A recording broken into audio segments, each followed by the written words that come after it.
पहला सवाल। Dear sir, मैं आईएएस की तैयारी कर रहा हूँ। आईएएस प्रिपरेशन का कोई खास तरीका हो तो मुझे बताइए। मेरा बेस्ट फ्रेंड आईएएस बनने के लिए दिल्ली गया था। वहां उसने अपनी जिंदगी के 8 साल बर्बाद किए और अब वह वापस लौट आया है। मैं उसकी तरह हारना और निराश होना नहीं चाहता। पता नहीं मुझे क्यों लगता है कि आपके पास दुनिया के हर सवाल का जवाब है। आपकी आवाज का फैन, ऋषभ अरोड़ा। देखो ऋषभ, आईएएस, आईपीएस या किसी भी तरह के कंपटीशन की तैयारी करने के लिए सबसे बढ़िया जगह है बंद कमरा। अपनी किताबें लो और खुद को एक कमरे में बंद कर लो। बस no TV, no internet, no mobile. बस तुम और तुम्हारी किताबें, और बस बंद कमरा। इसे मैं कहता हूं सन्यासी स्टाइल।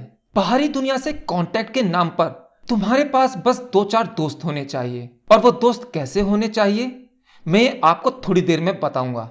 बस यह पूरा लेक्चर बड़े ध्यान से सुनना और कुछ भी मिस मत करना। पहले एक बात अच्छी तरह से समझ लो, कमरे के अंदर भी दीवारों पर कोई रंगीन तस्वीर नहीं होनी चाहिए। कोई मूर्ति, कोई पोस्टर, मैगजीन या पजल गेम। यहां तक कि तुम्हारे कमरे में तुम्हारी किताबों के अलावा किसी भगवान की तस्वीर भी नहीं होनी चाहिए। ऐसा इसलिए क्योंकि हमारा दिमाग जो है वो जो भी सुनता है, देखता है, उस पर ऑटोमेटिकली सोचना शुरू कर देता है।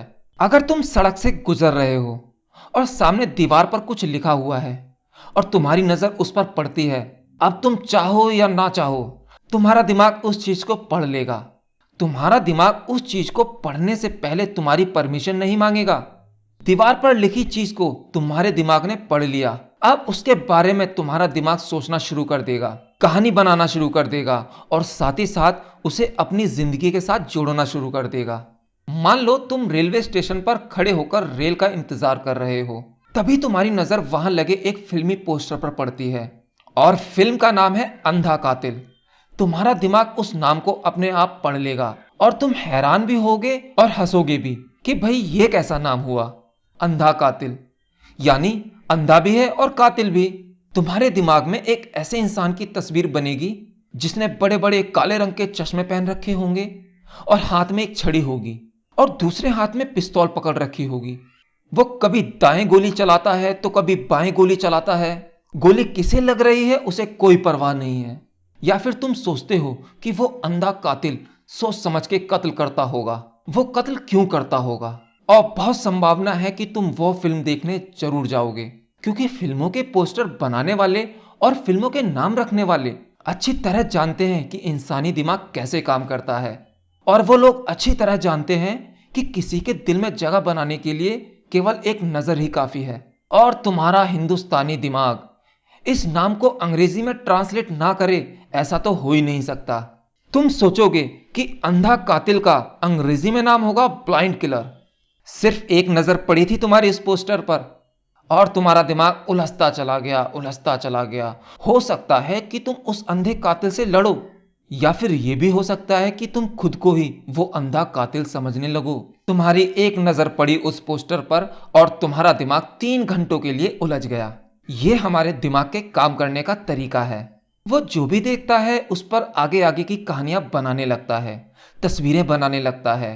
जैसे तुम किसी बूढ़े आदमी को या सड़क पर भीख मांगते हुए छोटे छोटे बच्चों को देखते होगे तो तुम देख के अर्थव्यवस्था के बारे में सोचते हो। टूटी फूटी सड़कें देखते हो तो तुम नेताओं को गालियां निकालते हो। और किसी सैनिक को देखते हो तो तुम्हारे अंदर का देशभक्त जाग उठता है। तुम्हारे दिमाग की 90% ताकत इन चीजों के बारे में सोचने में व्यर्थ हो रही होती है।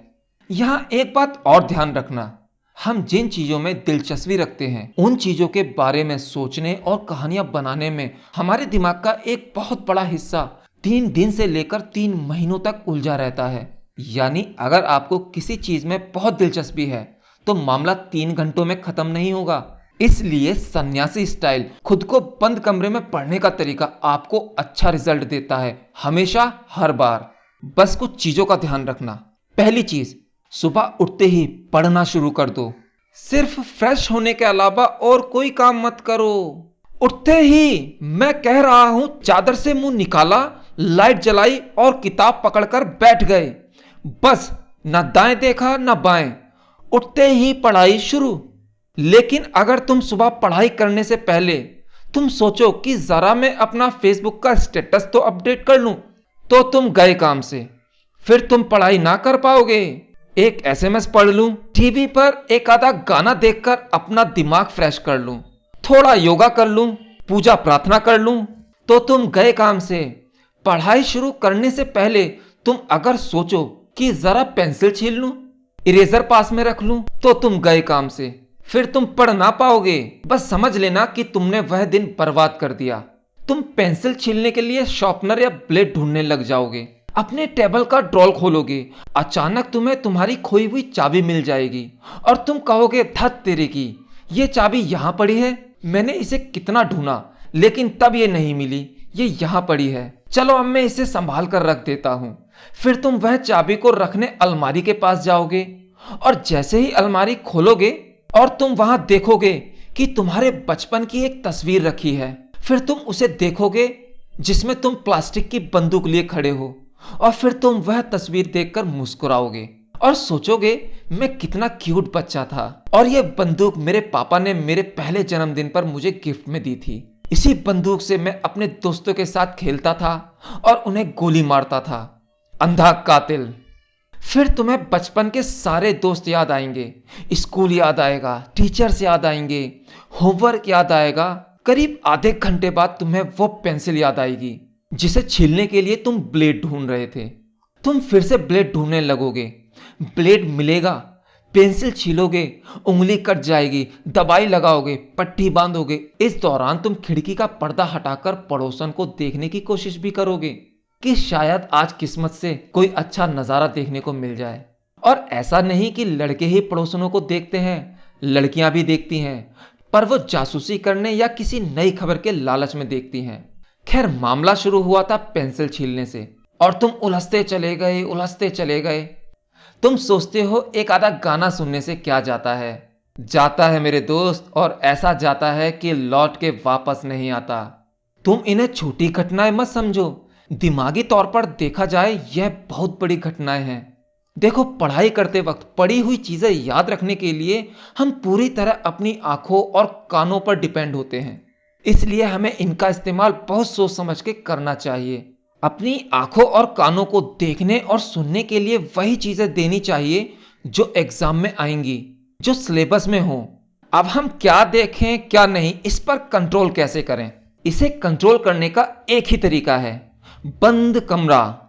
दिमाग को फालतू चीजें देखने और सुनने को दोगे तो दिमाग उन्हीं में उलझा रहेगा।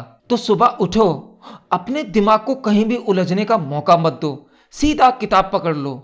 और दूसरी बात ध्यान रखना, स्पीड। स्पीड बहुत जरूरी है, स्पीड से ही कंसंट्रेशन बनता है। बहुत सारे स्टूडेंट मुझसे कहते हैं कि हम कंसंट्रेट नहीं बना पाते, ध्यान बहुत भटकता है। तो इसका सिर्फ एक ही इलाज है, स्पीड। तेजी से पढ़ो, जो भी पढ़ रहे हो बहुत तेजी से पढ़ो। लेकिन तुम क्या करते हो? बिल्कुल इसके अपोजिट, धीरे धीरे पढ़ते हो। तुम्हें लगता है कि धीरे धीरे पढ़ने से याद हो जाता है, उल्टा धीरे धीरे पढ़ने से ध्यान भटकता है। तुम हर 5 मिनट बाद सपनों में खो जाते हो, ख्यालों में खो जाते हो। कभी कुछ याद आ जाता है तो कुछ काम करने लगते हो। स्पीड ना हो तो मन कमजोर हो जाता है और डिसबैलेंस होने लगता है, जैसा साइकिल चलाते वक्त होता है। साइकिल स्पीड की वजह से ही बैलेंस बना पाती है, और तुम साइकिल को धीरे धीरे चलाओगे तो कभी दाएं गिरोगे तो कभी बाएं गिरोगे। साइकिल चलाने की बजाय तुम केवल बैलेंस बनाने में ही लगे रहोगे। तो जो भी पढ़ना है तेज पढ़ो, कभी तुम्हारा कंसंट्रेट खराब नहीं होगा। हाँ, शुरू शुरू में तुम्हें लगेगा कि तुम सिर्फ पढ़ रहे हो और तुम्हारी समझ में कुछ नहीं आ रहा है, लेकिन ऐसा इसलिए लग रहा है क्योंकि तुम पहली बार ऐसा कर रहे हो। धीरे धीरे 2-3 दिनों में तुम्हारा दिमाग भी स्पीड पकड़ने लगेगा और तुम महसूस करोगे कि तुम जितना तेजी से पढ़ रहे हो उतनी ही अच्छी तरह तुम्हें याद भी हो रहा है। याद रखना, हमारे दिमाग की मेमोरी स्पीड पर काम करती है। अगर मैं तुम्हें कोई मोबाइल नंबर धीरे धीरे बोलूंगा तो तुम उसे याद नहीं कर पाओगे। अक्सर हम लोग मोबाइल नंबर याद करने के लिए उन्हें तेजी से मन में दोहराते हैं और वो याद हो जाता है। और तुम तेजी से पढ़ोगे तो तुम्हारा वक्त भी बचेगा। जहां तुम आधे घंटे में एक चैप्टर पढ़ते थे, वहीं अब तुम 10 मिनट में एक चैप्टर पढ़ लोगे। और अगर तुम्हें ऐसा लगता है कि 10 मिनट में तुम्हें वह चैप्टर याद नहीं हो रहा या समझ नहीं आ रहा है, तो तुम उसे दोबारा पढ़ सकते हो। यानी आधे घंटे में तुम वही चैप्टर 3 बार पढ़ सकते हो। तुम्हें जानकर खुशी होगी कि हमारी जुबान में एक मेमोरी बॉक्स होता है। अगर तुम कुछ भूल भी जाओगे तो देखना कि तुम्हारी जुबान को वो याद होगा।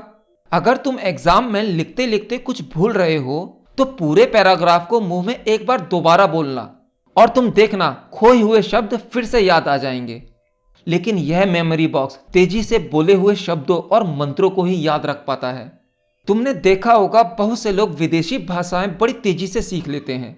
कई लोग डॉक्टर नहीं होते लेकिन उन्हें दवाइयों के बड़े बड़े नाम अच्छी तरह रटे होते हैं। उन्हें उन दवाइयों का मतलब नहीं पता होता लेकिन उनकी जुबान की मेमोरी बॉक्स में वो नाम सेव हो जाते हैं। इस एक्सरसाइज का सबसे बड़ा फायदा यह है, जब तुम लास्ट मोमेंट में यानी एग्जाम से एक दिन पहले या फिर 2 घंटे पहले भी अगर कुछ पढ़ोगे तो तुम्हारे तेजी से पढ़कर याद रखने की आदत उन चीजों को याद रखने में तुम्हारे दिमाग को सक्षमता प्रदान करेगी। और अगर तुम धीरे धीरे पढ़ने वाले फंडे पर चलते रहोगे तो लास्ट मोमेंट पर कुछ भी पढ़ नहीं पाओगे, कुछ भी याद नहीं रख पाओगे। तुम्हारा दिमाग तुमसे कहेगा, अरे इसे याद करने के लिए तो कम से कम 5 दिन चाहिए। लेकिन स्पीड ट्रैक तुम्हारी याददाश्त बहुत तेज करता है। वह तुम्हारे दिमाग को तेज कर देता है नई चीजें सीखने के लिए और याद रखने के लिए। अब मेरी बात जरा ध्यान से सुनना। हर इंसान का कंसंट्रेशन टाइम अलग अलग होता है। किसी का 30 सेकंड, तो किसी का 1 मिनट, तो किसी का 5 मिनट, तो किसी का 10 मिनट तक। हर इंसान का कंसंट्रेशन टाइम उसके लिमिट के बाद भटक जाता है। अगर तुम्हारा कंसंट्रेशन टाइम 5 मिनट का है तो तुम 5 मिनट तक जो भी पढ़ोगे वो तुम्हें याद हो जाएगा। लेकिन 5 मिनट बाद तुम्हारा ध्यान अपने आप भटकने लगेगा, कुछ और सोचने लगेगा, पुरानी बातों को याद करने लगेगा या भविष्य के सपने बनाने लगेगा।